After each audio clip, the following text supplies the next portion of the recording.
Hi guys, in this video I'm going to review my trade in MNSO in which I got an 80% move.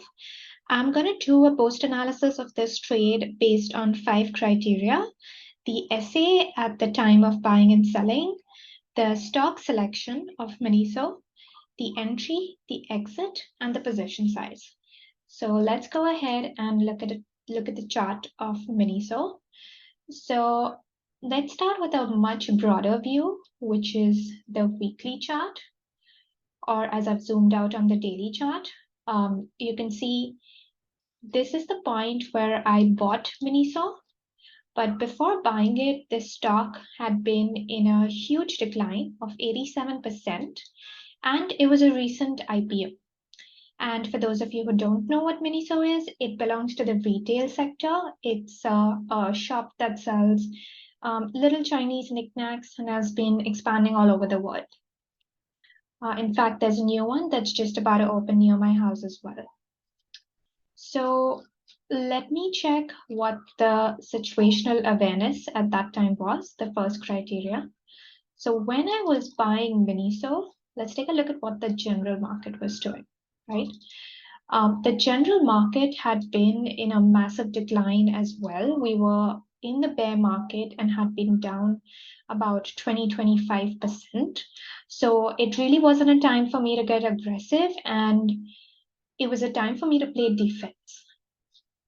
The sector that MNSO belongs to had been down as well, about 30%, and MNSO wasn't really showing any signs of relative strength, as you can see from the pink line.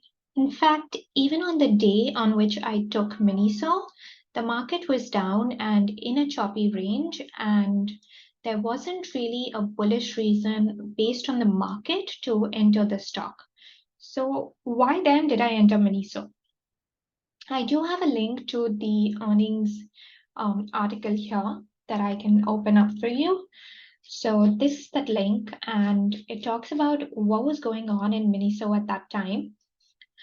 So it says revenues had jumped about 50% from the overseas markets, and China revenue had declined 9% due to COVID-related complications. And growth in another retail chain that it had launched was up 13%. Now, this is all fine, nothing too impressive, but look at this.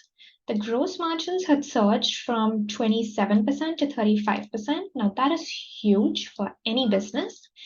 And on the bottom line, EPS jumped from 0.08 cents to 0.19, which is huge, more than about 150%, beating the consensus at 13 cents, which is also really, really good.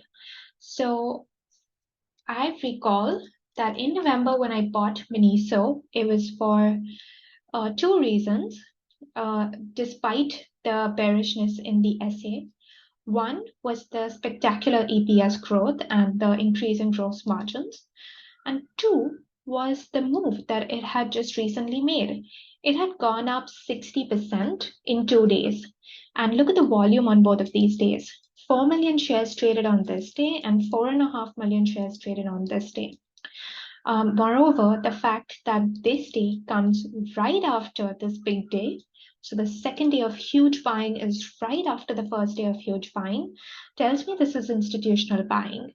And based on this sudden profitability in this company and its growth plans for expanding, someone really was loading up on millions of shares of this company.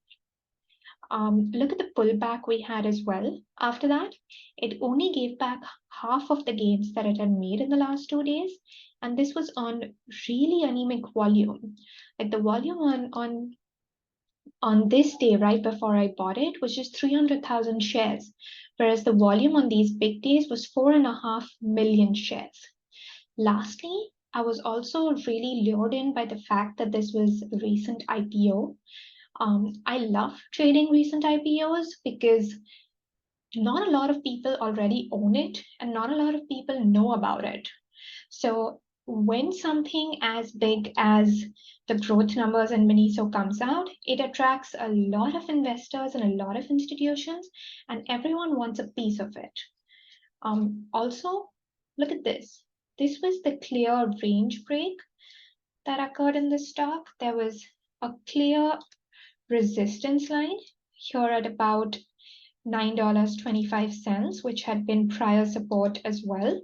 And in this 2-day rally post earnings, MNSO clearly and decisively took this out.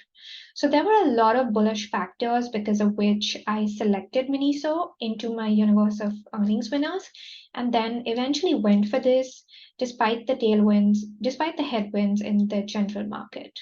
Now I put my stop loss at the swing low here, which actually gave me a stop loss of about 8% on this trade, which is on the higher side of what I usually take and not as per my own rules. So I did break my own rules, and if you've seen my video on selling, then you know what my sell rules are, and the ideal stop loss should have been here at the low of this day itself. This would have given me a stop loss of about 5% versus the 8% that I ended up taking on this. And what happens is when my stop loss is much larger, I can take a much smaller position and my gains compound much more slowly.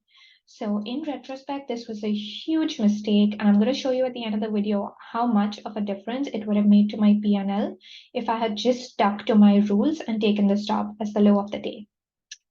Now, let's go into the selling and the way I managed this trade. Once I entered, MNSO just went up 3 days straight.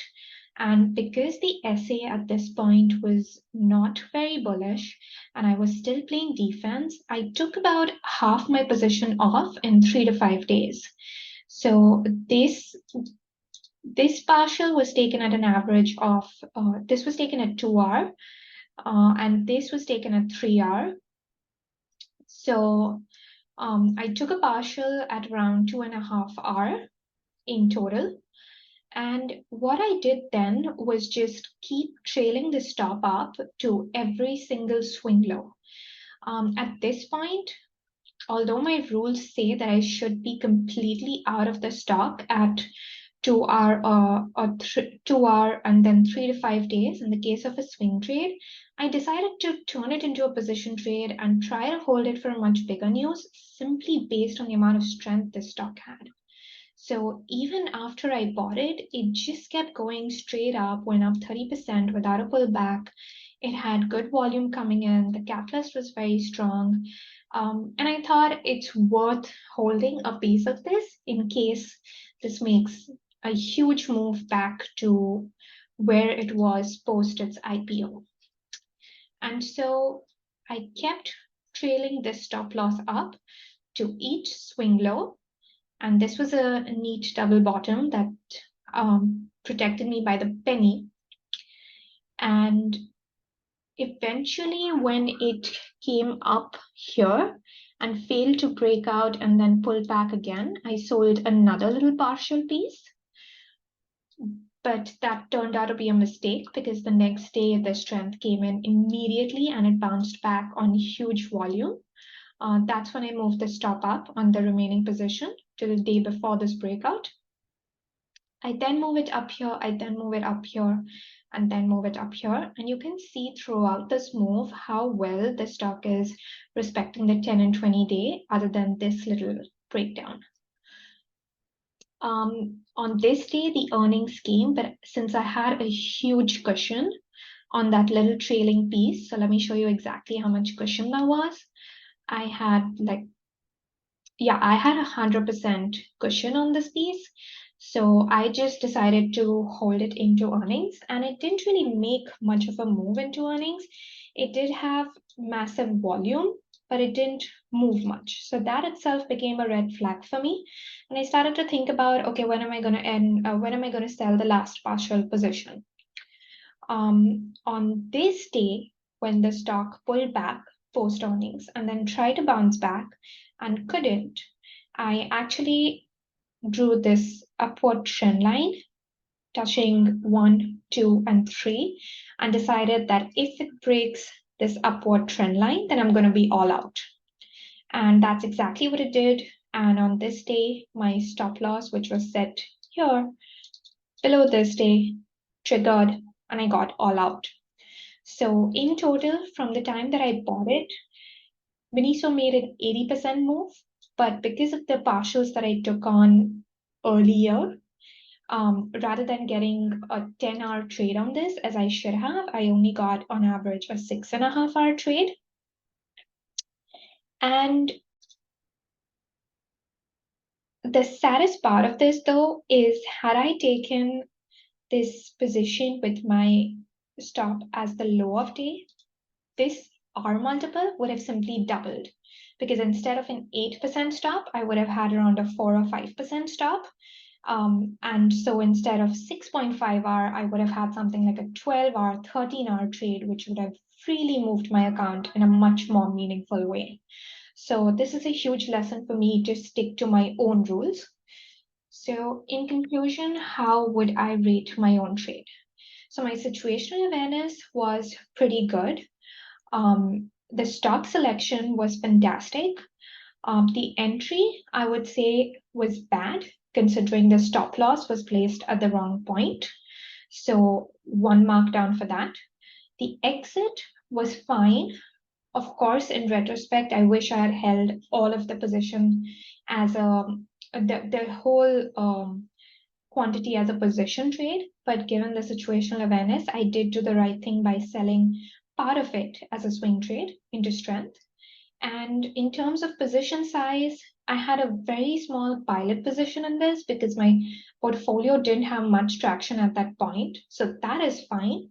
But the position could have been double the size had my stop loss been half the size, right?